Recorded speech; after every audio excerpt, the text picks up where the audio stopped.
Hello guys, welcome to my channel. जैसा कि Nifty और बैंक निफ्टी का कल लास्ट एक्सपायरी है, मार्च एंड की एक्सपायरी है, क्योंकि परसों हमारा थर्सडे को स्टॉक मार्केट बंद रहेगा बिकॉज रामनवमी की वजह से छुट्टी है। सो कल के लिए एक धमाकेदार हो सकता है एक्सपायरी हो, क्योंकि मार्केट बहुत ज़्यादा कंसोलिडेशन में आ चुका है। आप डेली टाइम फ्रेम के हिसाब से देख सकते हो मार्केट के अंदर कितना ज़्यादा मार्केट कंसोलिडेट कर चुका है, राइट।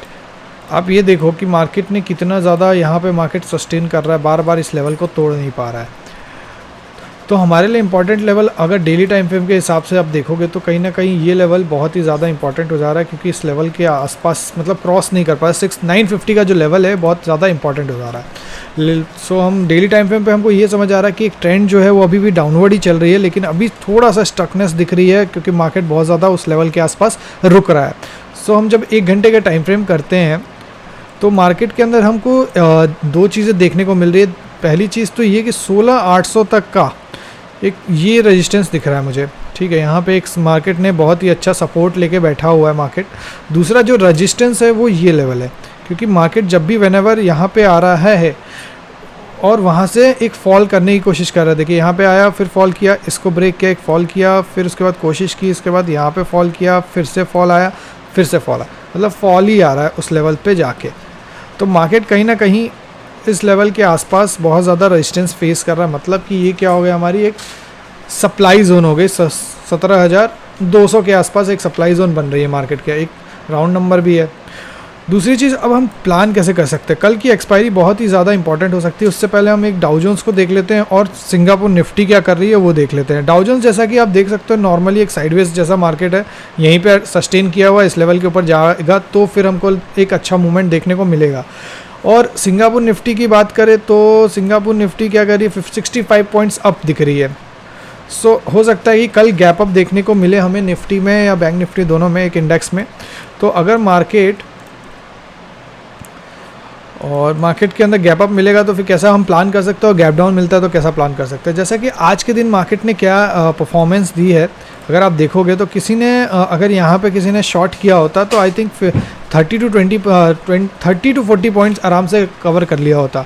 उसके बाद मार्केट गिरने के बाद उसके बाद कंसोलिडेशन अपने लास्ट मतलब परसों के दिन जहाँ मंडे को फ्राइडे को जहाँ मार्केट ने क्लोज़ किया था उस लेवल से उसने वापस से रिजेक्शन देना स्टार्ट कर दिया, वहीं से वापस से साइडवेज हो गया मार्केट पूरा।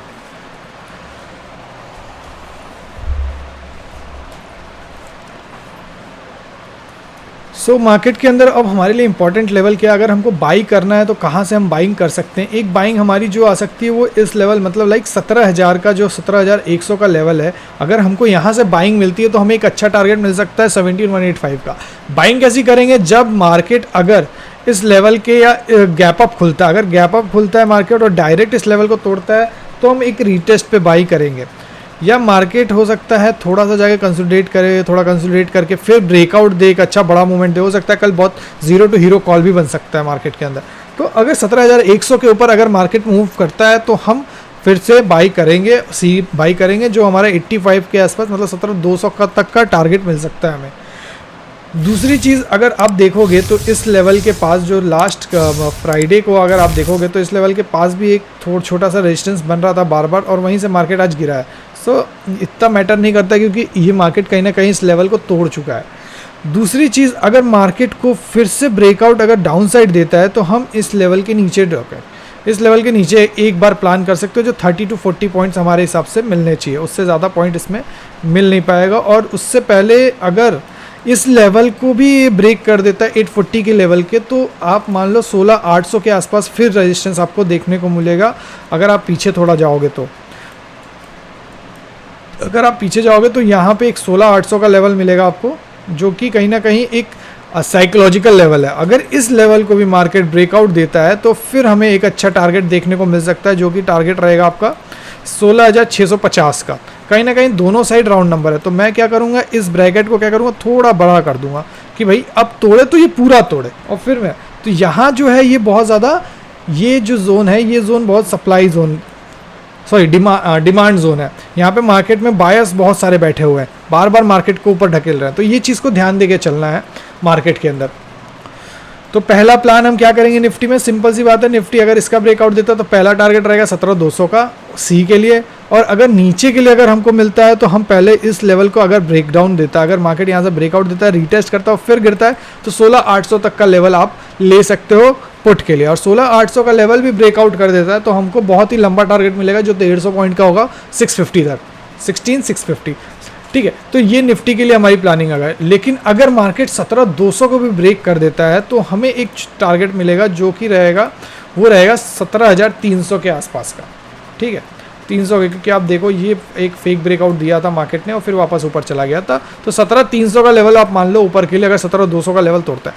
लेकिन मार्केट देखिए इस जोन में अगर मार्केट रहेगा तो बहुत ज़्यादा वॉलेटिलिटी रहेगी, तो हो सकता है एसएल हिंट, बस एसएल हिट करने जाए मार्केट, इसलिए थोड़ा चीज़ों को देख के, कल एक्सपायरी भी है, मंथली एक्सपायरी में मैं तो चाहता हूँ कि दूर रहे मार्केट से, क्योंकि मंथ में बहुत ज़्यादा एंड ऑफ द मंथ बहुत ज़्यादा वॉलेटिलिटी बढ़ जाती है। सो बैंक निफ्टी में हम देख लेते हैं कि बैंक निफ्टी में क्या ट्रेड बन सकता है। बैंक निफ्टी बहुत ही सिंपल है, बैंक निफ्टी एक जोन में चल रहा है। आप एक डेली टाइम फ्रेम पे देखोगे तो मार्केट ने डोजी बनाई है, राइट, मार्केट ने क्या किया है, डोजी बनाई हुई है, ना ऊपर जा रहा है ना नीचे जा रहा है, इसी जोन में फंसा हुआ है मार्केट। तो बहुत ही अच्छी बात है अगर हम इस जोन को कंसिडर एक बॉक्स बना देते हैं, तो मेरा क्या हो गया कि ये जोन जो हो जाएगा ये मेरा हो जाएगा बॉक्स। अब मैं क्या करूँगा, अब मेरी प्यारी सी स्ट्रेटेजी यूज़ करूँगा, बॉक्स ब्रेकआउट स्ट्रेटेजी सॉरी। अगर मार्केट ऊपर का लेवल तोड़ता है तो सिंपल सी बात है मैं ऊपर ट्रेड लूँगा, लेकिन उससे पहले मुझे एक रेजिस्टेंस भी ड्रॉ करना पड़ेगा। आप देखोगे तो यहाँ पे भी इस लेवल पे एक रेजिस्टेंस है, राइट, और दूसरा जो है ये यहाँ पे। तो मैं चाहूँगा कि दोनों को एक साथ ब्रेकआउट दे और रीटेस्ट करे और ऊपर जाने की कोशिश करें। ठीक है, और अगर नीचे की बात करता हूँ तो 39,300 का जो लेवल है इसके लिए इंपॉर्टेंट लेवल है। तो सिंपल सी बात है अगर मार्केट ब्रेकआउट देता है, नीचे साइड रीटेस्ट करता है और फिर नीचे जाता है तो अच्छी बात है। तो हमारा पहला जो टारगेट रहेगा इसमें वो रहेगा मेरा ये डब्ल्यू पैटर्न का, मतलब डबल बॉटम का बनाएंगे, जो रहेगा 38,985 का लेवल। तो डाउन साइड के लिए एक अच्छा हमें ट्रेड मिल सकता है अगर यहाँ पे मिलता है, ब्रेकआउट के बाद एक रीटेस्ट बनता है। तो अगर रीटेस्ट नहीं बनेगा तो मैं ट्रेड नहीं करता हूँ, बिकॉज मेरी स्ट्रेटजी यही है कि ब्रेकआउट हो, रीटेस्ट करे फिर। और अब अगर हम डेली टाइम फ्रेम पे 200 EMA को भी देख लेते हैं एक बार, अगर हम मूविंग एवरेज की बात करें तो 200, क्योंकि मैं ये मैं बहुत इंपॉर्टेंट समझता हूँ कि 200 EMA कहाँ पे ऐसा अभी है दिख रहा है। मार्केट को अगर डेली टाइम फ्रेम पे भी ऊपर जाना, अगर इसके ऊपर क्लोजिंग कर दी मार्केट ने, देखो आप देखोगे तो यहाँ देखो, ये देखो सपोर्ट, ये देखो सपोर्ट, इसको ब्रेक डाउन दिया, इसको ऊपर गया, फिर रीटेस्ट किया। अब इसने यहाँ पे क्या बना दिया था, kind of rejection plus doji plus green candle, मतलब काइंड ऑफ एक रेजिस्टेंस के पास एक अच्छा कैंडल स्टिक पैटर्न दिखा दिया मार्केट ने। सो हमारे लिए डेली टाइम फ्रेम पे 200 EMA बहुत इंपॉर्टेंट है। 15 मिनट्स पे अगर हम 200 EMA को देखोगे तो आपको देखेगा कि 200 पे एकदम सपोर्ट लेके, सॉरी रेजिस्टेंस लेके बैठा हुआ है मार्केट 200 EMA के पास। तो देखिए इंडिकेटर आप यूज़ करो जस्ट कि आपको एक कंफर्मेशन मिल जाए। आप अगर आप किसी भी ट्रेड को अगर आप प्लान कर रहे हो तो एक कंफर्मेशन के लिए आप इसको यूज़ करो, ना कि इस पर एकदम अंधा विश्वास करो कि ये काम करेगा ही। कभी कभी ये फेल भी करता है, लेकिन एक कंडीशन आप अप्लाई कर सकते हो कि क्या ये 200 EMA के पास है या नहीं है, तो ऐसा आप यूज़ कर सकते हो। तो बैंक निफ्टी में हमारे लिए ट्रेड बहुत इजी प्लान हो चुका है। सिंपल सी बात है, बॉक्स ब्रेकआउट का हम ट्रेड करेंगे। अगर ऊपर जाता है तो ऊपर के लिए हमारे लिए इंपॉर्टेंट लेवल 39,845 का अगर ब्रेकआउट मिलता है तो 40,000 का हमें टारगेट मिलेगा। और अगर नीचे ब्रेकआउट देता है 39,300 का, तो सिंपल सी बात है हमारा जो टारगेट रहेगा वो रहेगा 38,986 का, मतलब लाइन 85 का। और अगर इस लेवल को भी 0 to हीरो कॉल में निकाल देता है मार्केट, तो फिर हमारा एक अच्छा रजिस्टर, एक सपोर्ट बनेगा हमारा 38,650 का। ठीक है, सो बैंक निफ्टी के लिए भी हमने एक प्लान कर लिया। कल है मंथली एक्सपायरी, हो सकता है कल बहुत ही अच्छा जाए, क्योंकि 3 दिन से मार्केट एक जोन में चल रहा है और इस जोन को अब मार्केट को तोड़ना पड़ेगा। ठीक है, तो ये बैंक निफ्टी का हो गया। अच्छा, फिनांस निफ्टी में हमारा नया वीक स्टार्ट हो चुका है, कल से नया वीक लग जाएगा।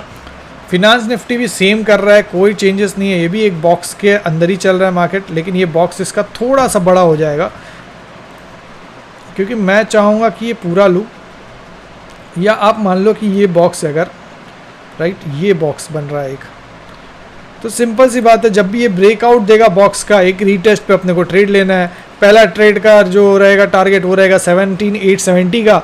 अगर ऊपर साइड ब्रेकआउट देता है और नीचे साइड अगर ब्रेकआउट देता है तो सिंपल साइड है, डबल जो बॉटम बना है उसका 17,400 का, तो हमारे लिए इंपॉर्टेंट लेवल क्या हो गया 17,550, मतलब 550 का अगर लेवल ब्रेकआउट देता है तो हम नीचे के लिए ट्रेड करेंगे, मतलब पुट बाई करेंगे। और अगर हमको ऊपर ब्रेकआउट देता है 17,700 का 700 का ब्रेकआउट देता है और हमें एक अच्छा रीटेस्ट देता है तो हम ट्रेड प्लान करेंगे ऊपर के लिए। So finance Nifty Monday Tuesday is best, क्योंकि उस टाइम प्रीमियम बहुत कम होते हैं और बहुत ही ज़्यादा उसके अंदर वॉल्यूम होता है। सो गाइज हमने तीनों इंडेक्स की बात कर ली है। मार्च एंड है, एक्सपायरी है, कोशिश करिएगा कि आप ग्रीन में क्लोज करें, ना कि एक लॉस में क्लोज करें, क्योंकि अगर मंथ एंड अगर आपका लॉस में क्लोज होता है तो बहुत ज़्यादा नेगेटिविटी आ जाती है आपको। सो कोई बात नहीं, अगर आपका अच्छा पॉजिटिव होता है या नेगेटिव, लेकिन अप्रैल से तो अपने को एक अच्छा स्टार्ट करना है। सो गाइज आज के लिए इतना ही, और भी वीडियोस आपके सामने हम लाते रहेंगे। हमारे शॉर्ट्स आप BPCL में आप देख सकते हो, हमारा BPCL में टारगेट भी अचीव हुआ है। आप BPCL में अगर आप आपने फॉलो किया होगा, अगर हमारे चैनल को सब्सक्राइब किया होगा तो आपको शॉर्ट्स मिले होंगे। जब मैंने 345 के लेवल के आसपास था मार्केट, तभी मैंने आपको ट्रेड दिया था, और 335 का, और देखिए आप कितनी प्यारी जगह से उठा, 335 के आसपास से ही मार्केट वापस ऊपर गया है। लेकिन मैं वेट कर रहा हूँ, मैंने अभी ट्रेड यहाँ पे क्लोज नहीं किया, मैं ट्रेड लेके चल रहा हूँ। मेरे को 323 के आसपास का टारगेट देखने को मिल सकता है आने वाले टाइम में। सो गाइज हमारे साथ ऐसे जुड़े रहें, हमारे शॉर्ट्स को लाइक करें, सब्सक्राइब करें, हमारे चैनल को सब्सक्राइब करें, बेल आइकन दबा दें, जिससे आपको जब भी मेरा वीडियो आए आपको पता चल जाए। So guys thank you.